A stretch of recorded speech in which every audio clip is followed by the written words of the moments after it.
আসসালামু আলাইকুম। লেখাপড়া অনলাইন ইউটিউব চ্যানেলের পক্ষ থেকে আমি মামুন করিম সকলকে স্বাগতম জানাচ্ছি। নবম ও দশম শ্রেণীর ইসলাম ও নৈতিক শিক্ষা ক্লাসে আজ আমরা সূরা আশ-শামসের পরবর্তী অংশ নিয়ে আলোচনা করব।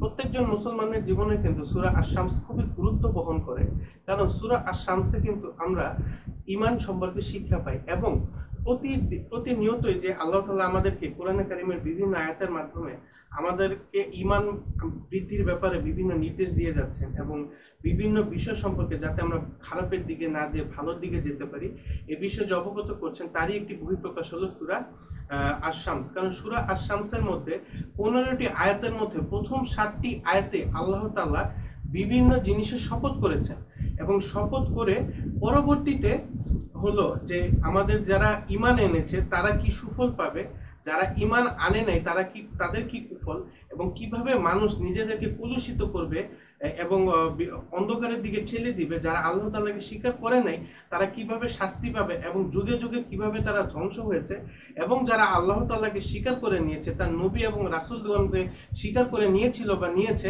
তারা কিভাবে শান্তি লাভ করবে, কিভাবে সফল কাম হবে, এই বিষয়গুলো সম্পর্কে কিন্তু সূরা আশ-শামসের মধ্যে আল্লাহ তাআলা বলে দিয়েছেন। এবং সূরা আশ-শামসের প্রথম 7টি আয়াতের মধ্যে 4টি আয়াতে আল্লাহ তাআলা দিন রাত্র সূর্য চন্দ্র নিয়ে শপথ করেছেন। পরবর্তী 3টি আয়াতে আল্লাহ তাআলা কিন্তু নিজের সম্পর্কে শপথ করেছেন, অর্থাৎ আল্লাহ তাআলার থেকে উত্তম কোনো সত্তা তো আর হতে পারে না, কারণ যিনি আমাদের স্রষ্টা, সৃষ্টির তুলনায় স্রষ্টা তো সবসময় বেস্ট এবং সবচেয়ে ভালো থাকবেন, এবং তিনি এমন এক সত্তা যার কোনো শরীক নেই বা যার মতো কেউ নেই। প্রত্যেকটি জিনিসেরই অল্টারনেটিভ আছে, মানুষ আছে, মানুষের মতো দেখতে অনেক প্রাণী আছে, আবার মানুষের থেকে উত্তম বড় ও শক্তিশালী প্রাণী আছে, মানুষের থেকে দুর্বল অনেক প্রাণী আছে, মানুষের থেকে কিন্তু শক্তিশালী বা মানুষের থেকে আরো অনেক আপগ্রেড প্রাণীও কিন্তু আছে যারা জিন জাতি আমরা জানি। কিন্তু তারপরে আল্লাহ তাআলা মানব জাতিকে এই সৌভাগ্য দিয়েছে যে তাকে আশরাফুল মাখলুকাত করেছে। আমরা হয়তোবা সৃষ্টির মধ্যে বেস্ট হতে পারি, সেরা হতে পারি, কিন্তু আমরা কিন্তু স্রষ্টার থেকে উপরে নয়। স্রষ্টা হলেন সর্বোত্তম এবং হাইয়েস্ট লেভেলের যে মানে সবচেয়ে যে এমন এক সত্তা যে সত্তার কোনো শরীক নেই। তো উনি নিজের শপথ করে বলেছেন যে বিষয়গুলো, ওই বিষয়গুলো সম্পর্কে তো আমাদের অবশ্যই জানতে হবে, শিখতে হবে। এই ক্লাসটি আশা করি তোমরা সম্পূর্ণ দেখবে। যারা নতুন এসেছো তোমরা স্ক্রিনে লক্ষ্য করতে পারছো এটি হলো চতুর্থ অংশ, তার মানে এর আগের ক্লাসগুলোতে আমি অবশ্যই সূরা আশ-শামসের যে ভোকাবুলারি গুলো আছে তা নিয়ে আলোচনা করেছি, গুরুত্ব নিয়ে আলোচনা করেছি এবং প্রথম 7টি আয়াত নিয়ে আলোচনা করেছি। তাই যদি ওই ক্লাসটি দেখে না থাকো আগের 3টি ক্লাস দেখবে, তারপরে এই ক্লাসে আসবে, যাতে করে সব জিনিস তুমি প্রথম থেকে শেষ পর্যন্ত বুঝতে পারো। এবং অবশ্যই আমাদের চ্যানেলটির সাথে থাকবে, কারণ আমাদের ক্লাসগুলো দেখে তোমরা প্রতিদিন নতুন কিছু শিখতে পারবে। শুধু শিখবে যে এরকম না, শিখার সাথে সাথে কিন্তু তোমরা তোমাদের সিলেবাসও কমপ্লিট করতে পারবে, কারণ আমরা আমাদের ক্লাসগুলো তোমাদের টেক্সট বুক এবং তোমাদের সিলেবাস অনুযায়ী তৈরি করি, যাতে করে তোমরা শিখার সাথে সাথে তোমাদের সিলেবাসও কমপ্লিট হতে থাকে। তাই আশা করি ভিডিওগুলো তোমরা সম্পূর্ণ দেখবে এবং অবশ্যই আমাদের চ্যানেলকে সকলের নিকট শেয়ার করে দিবে, কারণ আমরা শুধু নবম ও দশম শ্রেণীর জন্য নয়, আমরা কিন্তু ষষ্ঠ শ্রেণী থেকে শুরু করে দশম শ্রেণী পর্যন্ত প্রত্যেকটি বিষয় নিয়ে ভিডিও তৈরি করি। তাই তোমরা বন্ধু বান্ধব, ক্লাসমেট, ছোট ভাই বোন, বড় ভাই বোন সকলের নিকট কিন্তু শেয়ার করে দিতে পারবে। এবং অবশ্যই যারা প্রতিনিয়ত আমাদের ভিডিওগুলো দেখছো এবং সেই অনুযায়ী বাসায় পড়ার চেষ্টা করছো, তোমাদের সকলের প্রতি রইল আমার আন্তরিক কৃতজ্ঞতা, ধন্যবাদ আমাদের সাথে থাকার জন্য। তোমাদের মতামত কিন্তু আমাদের জন্য খুবই গুরুত্বপূর্ণ, তাই অবশ্যই আমাদেরকে জানাবে আমাদের ক্লাসগুলো সম্পর্কে, যাতে করে আমরা আমাদের ক্লাস আরো ইমপ্রুভ করতে পারি। তো যাই হোক, আজকের মূল ক্লাসে আমরা চলে যাই। আমরা শব্দের অর্থ আশা করি তোমরা শিখে নিয়েছো। আমরা এই প্রথম আয়াত থেকে শুরু করছি। যারা প্রতিনিয়ত আমার ভিডিওগুলো দেখছো তারা হয়তোবা একটু মানে ডিস্টার্ব ফিল করতে পারো, কিন্তু কোরআনের আয়াত বা কোরআনের কোনো সূরা মাঝখান থেকে শুরু করার মতো স্পর্ধা আমি পাই না, কারণ কোরআনে কারীম খুবই সম্মানিত কিতাব। এই কিতাবের সূরা যদি আমরা 100 বারও পড়ে থাকি, তারপরে আমাদের উচিত না কোনো সূরা মাঝখান থেকে, অন্ততপক্ষে যেটি ছোট সূরা আছে সেই ছোট সূরাগুলো মাঝখান থেকে পড়া। আমি প্রথম থেকে পড়বো, তোমরা একটু শুনবে, সাথে সাথে আমার সাথে সাথে উচ্চারণ করতে পারলে পড়বে, যাতে করে তোমরা আরো ভালোভাবে শিখতে পারো। প্রথমে হলো বিসমিল্লাহির রহমানির রহিম, অর্থাৎ দয়াময় পরম দয়ালু আল্লাহর নামে। অবশ্যই আমরা প্রত্যেক নেক কাজ আল্লাহর নামে শুরু করব, যাতে ওই কাজ আমরা বরকত লাভ করতে পারি। তারপরে হলো ওয়াশ-শামসি ওয়াদ-দুহাহা, অর্থাৎ হলো শপথ সূর্যের এবং তার কিরণের, অর্থাৎ আল্লাহ তাআলা প্রথম সূর্য এবং তার কিরণের শপথ করেছেন। ওয়াল কমারি ইজা তালাহা, অর্থাৎ হলো শপথ চন্দ্রের যখন তা সূর্যের পর আবির্ভূত হয়। পরবর্তীতে যদি আমরা দেখি তারপরে ওয়ান ওয়ান নাহারি ইজা জাল্লাহা, অর্থাৎ শপথ দিনের যখন সে সূর্যকে প্রকাশ করে। তারপরে ওয়াল্লাইলি ইজা ইয়াগশাহা, অর্থাৎ শপথ রাত্রের যখন সে তাকে আচ্ছাদিত করে, অর্থাৎ যখন রাত আসে তখন তো সূর্য চলে যায়, এখানে ওই বিষয়টি বলেছে।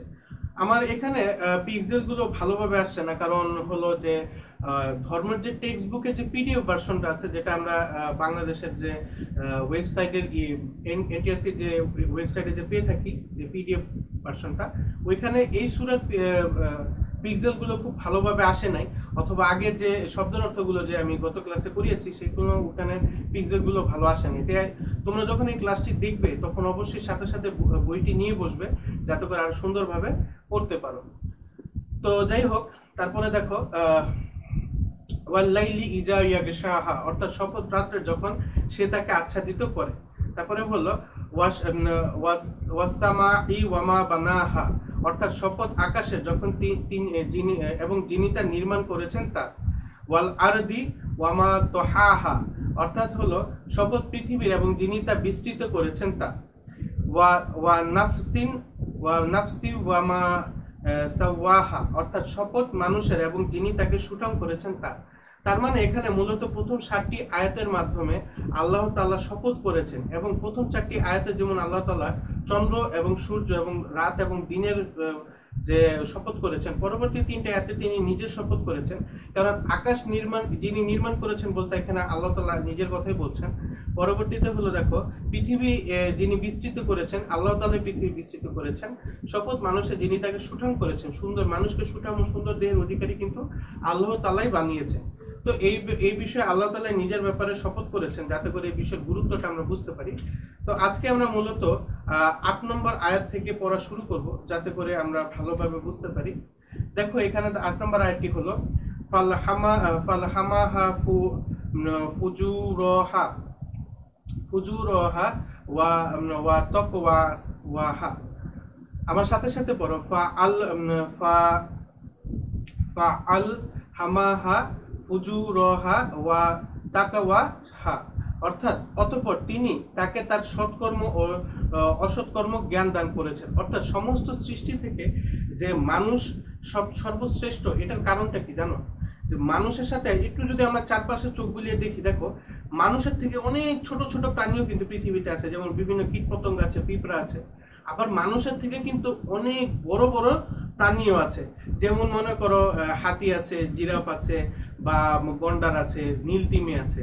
আবার দেখো মানুষের থেকে দুর্বল অনেক প্রাণী আছে, যেমন বিড়াল আছে, ঠিক আছে, বা অনেক প্রাণী আছে। তারপরে দেখো মানুষের থেকে কিন্তু অনেক শক্তিশালী প্রাণীও আছে, যেমন বাঘ আছে, সিংহ আছে। তাদের হাতে এমন শক্তি থাকে, তারা যদি মনে করো কোনো সময় মানুষের এক হাতের মধ্যে একটা পাঞ্জা মেরে দেয়, তাহলে মানুষের হাতও কেটে পড়ে যেতে পারে, এত শক্তি তাদের মধ্যে থাকে। তো আমি বুঝাতে চাচ্ছি যে এত কিছু থাকার পরেও মানুষ কেন সেরা, মানুষ কেন শ্রেষ্ঠ? কারণ হলো মানুষের মনের মধ্যে আল্লাহ তাআলা যে বুদ্ধি দিয়েছেন, ওই বুদ্ধি কিন্তু আল্লাহ তাআলা পৃথিবীর আর কোনো প্রাণীর মধ্যে দেন নাই। তার মানে পৃথিবীর সকল প্রাণী একটি নিয়ম মাফিক চলছে, কিন্তু তারা কখনো এটা চিন্তা করে না এটা কি ভালো হবে না খারাপ হবে, কোনটা ভালো কোনটা খারাপ, এটি কিন্তু কখনো মানুষ বা অন্য প্রাণী চিন্তা করে না। কিন্তু শুধুমাত্র মানুষকে আল্লাহ তাআলা সৎকর্ম এবং অসৎ কর্মের জ্ঞান দান করেছেন।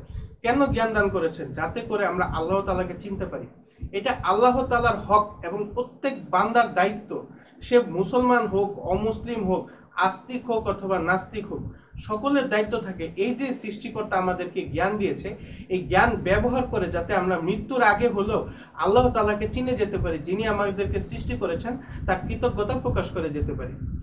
পরবর্তী আয়াতটি যদি দেখি, কদ আফলাহা মান যাক্কাহা, ঠিক আছে। এই আয়াতটির অর্থ হলো সেই সফল কাম হবে যে নিজেকে পবিত্র করবে, অর্থাৎ যে নিজেকে পবিত্র করবে বলতে বোঝানো হয়েছে যে আল্লাহ তাআলাকে স্বীকার করে নেবে, আল্লাহ তাআলার নবী ও রাসূলগণকে স্বীকার করে নেবে এবং ঈমানের প্রত্যেকটি বিষয় স্বীকার করবে, তারাই কিন্তু নিজেদেরকে পবিত্র করতে পারবে। কারণ হলো আমরা সকলেই জানি যে পৃথিবীতে ওই সকল মানুষই গুনাহ থেকে বিরত, খারাপ কাজ থেকে বিরত এবং পবিত্র, যে সকল মানুষগণ সবসময় আল্লাহ তাআলাকে ভয় করে চলে, সৃষ্টিকর্তাকে ভয় করে, এবং পরকালে তার কি হবে, শাস্তি পাবে না পুরস্কার পাবে, যারা এই সকল বিষয়ে ভয় করে তারাই কিন্তু পবিত্র, তারাই কিন্তু নিজেদেরকে বিভিন্ন খারাপ কাজ থেকে দূরে রাখতে পারে। পরবর্তীতে যদি আমরা দেখি, নখবা মান দাসাহা, অর্থাৎ হলো আর সেই ব্যক্তি ব্যর্থ হবে যে নিজেকে কলুষিত করবে। এবং ওই ব্যক্তি মানে এখানে ওই সকল ব্যক্তির কথা বলা হয়েছে যারা ঈমান আনে নাই, যারা বিভিন্ন খারাপ কাজ করেছে, অর্থাৎ যারা ঈমান আনে নাই তারা তো কোনো কিছু করতে দ্বিধাবোধ করবে না, তাই না? কারণ মনে যদি এটা না থাকে যে আমি কি কাজ করবো, আমার কি শাস্তি হবে নাকি আমার পুরস্কার পাবো, এই সকল বিষয় যদি কেউ চিন্তা না করে, তাহলে তারা চিন্তা করবে কি কেউ না দেখলেই তো হয়, আমি একটা গোপন কাজ করেই ফেলি, একটা গুনাহের কাজ করেই ফেলি। তারা হয়তো বা প্রকাশ্যকে ভয় পাবে, কারণ প্রকাশ্য অনেক শাস্তি হতে পারে, কিন্তু গোপনে কিন্তু প্রচুর গুনাহের কাজ করবে, কারণ তাদের আখিরাতের প্রতি কোনো ঈমান থাকবে না। ওই সকল ব্যক্তির কথা এখানে বলা হয়েছে যে আর সেই ব্যর্থ হবে যে নিজেকে কলুষিত করবে। তারপরে দেখো কাজাবাত শামুদু বিতগওয়া হা, কাজাবাত শামুদু বিতগওয়া হা। ঠিক আছে, আমার সাথে সাথে তোমরা পড়বে, আমিও চেষ্টা করছি আমার উচ্চারণটা তার একটু সুন্দর হয় বা আরো ভালো হয়ে যায়।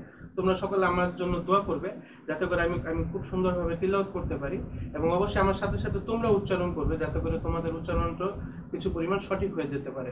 কাজাবাত শামুদু বিতগওয়াহা, অর্থাৎ হলো সামুদ সম্প্রদায় অবাধ্যতা বশত অস্বীকার করেছিল। এখানে সামুদ সম্প্রদায়ের কথা বলা হয়েছে। দুনিয়াতে এরকম 3টি সম্প্রদায় ছিল যাদেরকে আল্লাহ তাআলা প্রচুর ক্ষমতা দিয়েছিলেন, প্রচুর শক্তি এবং সামর্থ্য দিয়েছিলেন, কিন্তু তারপরেও তারা কিন্তু সমূলে ধ্বংস হয়ে গেছিলেন। তারা যেই বিষয় নিয়ে সবচেয়ে বেশি গর্ব করতেন ওই বিষয়টি নিয়েই কিন্তু আল্লাহ তাআলা তাদেরকে ধ্বংস করেছেন। মূলত এখানে বোঝার বিষয় হলো যে আমরা যতই শক্তিশালী হয়ে যাই না কেন, যতই ক্ষমতাধর হয়ে যাই না কেন, বা যতই সুন্দর বা সুঠাম দেহের অধিকারী হয়ে যাই না কেন, যদি আল্লাহকে স্বীকার না করি, আল্লাহর শরণে না যাই, তাহলে কিন্তু আমরা ধ্বংস হয়ে যাব। পরবর্তীতে দেখো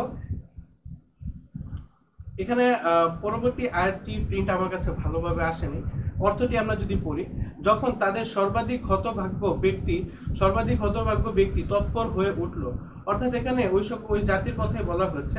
পরবর্তী আয়াতটি দেখো, তখন আল্লাহর রাসূল তাদের বললেন, আল্লাহর উদ্দিষ্ট ও তাকে পানি পান করানোর বিষয়ে তোমরা সাবধান হও। কিন্তু পরের আয়াতটি হলো, কিন্তু তারা তাকে অর্থাৎ রাসূলকে অস্বীকার করলো এবং তাকে উদ্দিষ্টকে কেটে ফেললো, ফলে তাদের পাপের জন্য তাদের প্রতিপালক তাদের সমূলে ধ্বংস করে একাকার করে দিল। অর্থাৎ তারা তাদের রাসূলকে তো বা নবীকে তো মানেই নাই, ওরা তাদের নবীকে হত্যা করলো, তার নবীকে কেটে ফেললো, এই বিষয়ে এখানে বলা হয়েছে। এবং এই গুনাহের কারণে আল্লাহ তাআলা সমূলে তাদেরকে ধ্বংস করে দিয়েছেন। পরবর্তী আয়াতটি হলো দেখো, আর তিনি অর্থাৎ আল্লাহ তাআলা এর পরিণাম সম্পর্কে ভয় করে না। অর্থাৎ আল্লাহ তাআলা চাইলেই কোনো জাতিকে ধ্বংস করে দিতে পারে, আবার চাইলেই নতুন ভাবে কোনো জাতি তৈরি করতে পারে। এর জন্য আল্লাহ তাআলাকে ভয় পাওয়ার কোনো বা আল্লাহ তাআলা নিজের ভয় পাওয়ার কোনো বিষয় নাই, কারণ আল্লাহ তাআলা সকল প্রকার ভয় থেকে পবিত্র।